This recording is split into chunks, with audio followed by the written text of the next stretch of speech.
如果我同你講，其實父母同屋企人講到底都只係外人，你第一下會唔會覺得我係好大逆不道，唔講親情呢？我哋由細聽到大嘅傳統，都覺得血濃於水嘅屋企人就係最親嘅自己人，凡事都要讓步，要體諒。而一講到孝順，大家即刻聯想到要永遠乖乖聽話、千依百順，好多時仲要無底線退讓，犧牲自己去遷就成頭家。孝順本來係理所當然，但大家有冇諗過，孝順一樣要劃界，同至親之間都要留返適當距離呢？網上成日見到好多網友呻兩代之間嘅拗撬，有人煩緊每個月俾幾多家用先叫夠，有人由揾工、買樓到拍拖結婚，樣樣都俾父母插手管到底，仲有30幾歲人喺屋企，睡房門都唔可以鎖，阿媽唔使問就隨手推門入嚟，仲要隨時會執佢嘅私人物品，亦都好多人俾屋企無休止嘅要求纏住，完全見唔到盡頭。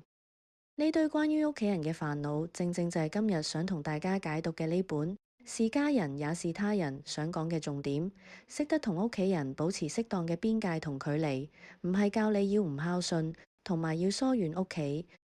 佢只係教我哋點樣放下愧疚，擺脫束縛，用最舒服嘅方式同最親嘅人相處落去。大家好，歡迎嚟到拿鐵閱讀室，我係鍾意飲拿鐵嘅室長。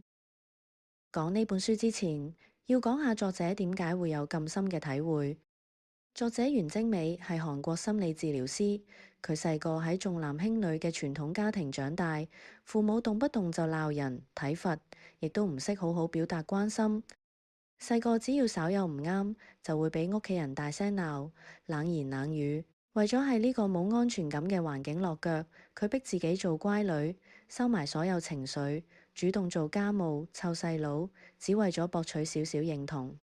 本來以為長大結婚，搬嚟屋企後就可以擺脫童年陰影，直至一次佢喺廚房對自己小朋友發脾氣，先驚覺自己講嘅說話、發火嘅神態，同當年媽媽對待自己嘅樣係一模一樣。所以佢意識到，如果自己唔去打破呢個可怕嘅枷鎖，佢嘅下一代依然會重複呢種痛苦。所以就算佢30出頭，已經成家同生埋仔，都決定飛去美國進修藝術治療同心理輔導。後來佢做輔導，接觸到好多唔同個案。一方面佢以治療師身份分析好多病人點解俾自己家庭綁住走唔出嚟，一邊佢又以女兒同媽媽嘅雙重角度重新審視自己嘅人生。最後佢先發覺，無論韓國、美國定係我哋身邊嘅社會，大部分親人之間摩擦，歸根究底都係缺乏邊界同距離。究竟呢啲親情枷鎖喺現實中點樣綁死一個人嘅呢？我哋即刻睇下治療室裏面3個真實嘅個案。主角係30幾歲嘅智英，做文職，身為屋企嘅大女，佢由細到大一路都被灌輸要撐起成頭家，照顧屋企所有人。自從智英出嚟做嘢，佢阿媽每個月都要佢俾大半做家用，甚至連細佬買車、結婚，阿媽都開口叫智英俾錢幫手。有一次，智英話想留返啲錢為自己將來打算，跟住阿媽即刻眼濕濕咁鬧佢：我捱生捱死湊大你，而家賺到錢就唔理屋企，佢係你親細佬，你點可以咁無情，見死不救㗎？呢種拎住養育之恩逼人讓步嘅做法，令智英每次想拒絕，心入面都充滿愧疚。佢喺治療室喊住同作者講：我覺得自己好似屋企嘅提款機，但一旦唔肯出錢，所有人都會話我不孝，唔諗恩情。作者指出，呢啲根本唔係所謂嘅孝順，根本係赤裸裸嘅情緒勒索。阿媽將自己對生活嘅焦慮，加上偏心細佬嘅私心，全部卸俾個大女。而智英因為細個習慣咗做人人眼中嘅乖女，早已唔識得點樣說不。最後連自己嘅人生都被屋企人拖住後腳。跟住落嚟講嘅係一位30幾歲嘅男士，文秀。文秀從小成績優異，喺父母嘅安排下考入名校，跟住入咗大機構做嘢。喺旁人眼中，佢就係一個人人羨慕、聽教聽話嘅乖乖仔。後來文秀打算同拍拖好多年嘅女朋友拉埋天窗，點知父母嫌女方家底唔夠，覺得襯唔起自己個仔，所以極力反對，仲話如果文秀堅持要同對方結婚，就同佢斷絕關係。為咗唔想激親兩老，文秀最後忍痛同女朋友分咗手。之後幾年，佢情緒一路走下坡，嚴重抑鬱，完全冇辦法投入新嘅關係。文秀同作者傾訴時話：我成世人好似一早俾人寫死咗劇本，我只係個聽從指令嘅演員。只要我堅持自己嘅選擇，偏離既定路線，屋企就會鬧到天翻地覆，所有人都會責怪我。作者指出，文秀嘅父母患有嚴重嘅共生型控制症，佢哋將個仔當成自己人生嘅延伸，無法接受自己個仔係一個有獨立思想嘅個體。而文秀一直死守乖乖仔呢個形象，慢慢壓抑晒自己真實嘅意願，長期壓抑自我去迎合長輩，到頭來佢冇過一日屬於自己嘅人生，仲成個人跌入情緒低谷，出唔返嚟。第三個故事，我哋轉換一下個角度。從父母呢一邊睇睇，主角係一位60幾歲嘅媽媽，順愛女士。順愛女士將所有嘅重心都放喺個女身上，由個女嘅學業、工作到結婚生仔，佢樣樣都細心跟進照顧。點知等個女結咗婚，搬咗出去之後，返屋企嘅次數越嚟越少，就連電話都懶得打。順愛女士心入面充滿委屈同不忿，喺治療室好激動咁講：我為佢捱足幾十年，連自己嘅事業、朋友全部放棄晒，點解大個咗之後，佢對我可以咁冷淡？作者同順愛女士溝通嘅時候，揭示咗一個道理：佢以為無微不至嘅愛，因為冇邊界，所以變成一種無形嘅壓迫感。正因為順愛女士嘅過度關心同干涉，令佢個女成長過程中感受到巨大嘅壓迫感，完全冇唞氣嘅空間。當個女終於有能力逃離嘅時候，佢選擇咗用疏離嚟保護自己。呢位媽媽將自己成個人生全部壓晒喺仔女身上，最後唔單止迷失咗自我，亦都無意間將個女越推越遠。聽完3個真實個案，對照返我哋日常身邊好多熱議話題，其實好多問題都源於同一個根源。例如，有個學生計劃出國升學，希望父母負擔全部留學開支。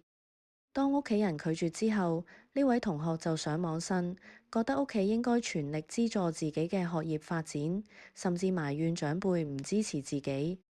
呢件事就反映出好多家庭喺金錢同財務界線上面模糊不清。喺仔女角度，好容易默認父母要為自己嘅夢想同未來埋單，但喺父母立場，撫養到仔女成年已經盡咗義務，自己嘅積蓄同退休金唔等同係仔女可以隨意攞嘅資金。另一方面，後生仔搬出去獨立生活，組織自己小家庭之後，好多人亦都會被困喺家用嘅界線問題入面。好多家庭寧願成日為咗家用喺度嘈，唔開心，都唔願意攤開講清楚金額同規矩，成日習慣用心意2個字，模糊所有細節。長輩口中嘅家用本來話係一份心意，但一旦俾少或者遲咗，又會拎去同親戚比較，變成一定要交足嘅硬性責任。而搬出嚟住嘅年輕人，日常使費壓力都好大，又唔夠膽坦白講自己嘅財政狀況，唯有自己死頂。雙方淨係靠估同心照，唔肯坦白，最後就會係兩邊都唔開心同有心結。無論係留學費用嘅分歧，定係家用問題，仲有情緒同心理嘅衝突，歸根究底，大部分都係因為家庭成員欠缺咗成熟嘅心理邊界意識。咁到底喺現實生活入面，我哋可以點建立一套高情商嘅邊界感，既唔會傷到感情，又可以打救自己同屋企人呢？袁精美喺書入面提供咗4個非常實用嘅練習，大家不妨一齊睇下。心理學家阿德勒有個概念叫課題分離，講到底就係認清楚一件事，究竟係邊個要承擔後果，邊個要負責處理當中嘅情緒。好似父母因為你遲遲唔結婚，瞓唔着，又或者見你想轉工發脾氣，呢啲焦慮同唔開心，其實屬於佢哋自己要調節嘅情緒，唔係你嘅義務。你可以體諒佢哋嘅擔心，但唔好為咗令佢哋安心，就犧牲自己嘅意願，推翻原本計劃好嘅人生選擇。我哋嚟做個真實場景對比練習。如果屋企人同你講，你要堅持咁做，係想激死我，係咪？我辛辛苦苦湊大你，得到咩回報啊？舊有討好式可能會咁講：好啦好啦，我聽你講，你唔好激動啦。呢個時候其實你係俾道德綁架咗，自己內心根本唔好受。有邊界感嘅回覆應該係咁講：我明白你係擔心我，不過呢件事我已經諗得好清楚，呢個係我自己作出嘅決定，無論結果好與壞，都會由我自己一力承擔。記住，說話語氣要軟硬適中，唔需要爭執，但立場要堅定，唔動搖。邊界感最需要落實到日常嘅就係錢同時間。首先拒絕用議會嚟處理財務，最好主動同屋企傾清楚家用呢啲問題，係每個月固定俾，定係隨心所欲睇能力俾。特別係當你搬出嚟獨立生活之後，要計下自己嘅日常開支，使費壓力去到邊，底線喺邊度，全部擺上台講清楚，唔好再用心意呢兩個字遮晒所有尷尬同期望。講清楚，有共識，先係維繫健康親情嘅基礎。越係唔敢講，越容易產生誤會，大家期望有落差，只會令大家日後多拗撬。其次，設定溝通與時間邊界，唔需要對父母嘅所有信息做到秒回，拒絕即時情緒勒索，建立自己嘅溝通節奏，例如固定喺週末打電話，或者喺自己情緒平靜時先回覆長 message。各自嘅財務同時間要各自負責。愛唔代表要付出晒自己嘅全副身家同私人時間。好多人最痛苦嘅事就係試圖去教育父母，想改變佢哋嘅思想、生活習慣或者消費觀念。但父母嘅生活方式同價值觀係由佢哋幾十年嘅人生經歷構成嘅，強求佢哋理解你、改變佢哋，只係另一種形式嘅侵犯邊界。作者喺書中特別強調，原諒不等於和解，原諒係你決定唔俾過去嘅創傷影響，自己放過自己，而和解係需要雙方都有能力改變。如果父母根本冇能力改變，你唔需要強求同佢哋達到完美嘅和解，允許父母有佢哋嘅局限，唔求認同，只求尊重，先至係雙贏方案。呢個係極其關鍵，但經常被忽視嘅事。建立邊界感，唔只係要你退後一步，更加係要引導父母向前一步。當父母將所有注意力集中喺你身上嘅時候，你可以巧妙咁引導佢哋去建立自己嘅社交圈子，培養興趣，鼓勵佢哋參加多啲活動，去做運動、做義工、去旅行、去同朋友聚客。當父母學識唔再將所有精神寄託喺你一個人身上，重新擁有咗屬於自己嘅精彩生活，咁佢哋唔再需要喺你身上索取安全感，你亦唔需要再背負無謂嘅罪疚感。最後大家都唔再窒息，互相都有唞氣嘅空間。講到呢度，好多人一定會有咁嘅擔心：如果我真係同屋企劃清界線，父母覺得我疏遠佢哋，心入面唔舒服，甚至感到受傷，咁應該點樣處理呢？作者袁精美書入面最觸動我嘅觀點就係建立家庭邊界，唔係教大家變得冷血，同親人割席，唔講親情，反而係適當嘅時候退後一步，打破大家習慣靠心領神會嘅模糊相處模式，坦坦白白講清楚大家嘅底線。呢種做法先至係對雙方最大嘅尊重，亦都係送俾父母最好嘅一份禮物。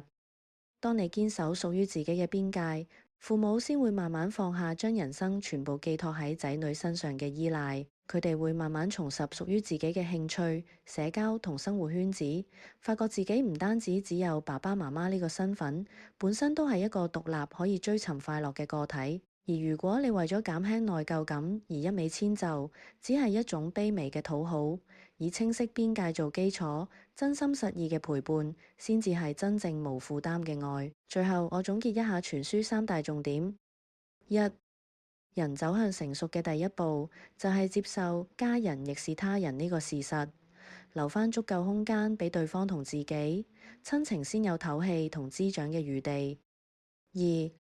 父母唔再將人生捆綁喺仔女身上，先至係佢哋人生下半場最高級嘅自由。成年人學識守住家庭邊界，係對親情最體貼嘅孝順。三、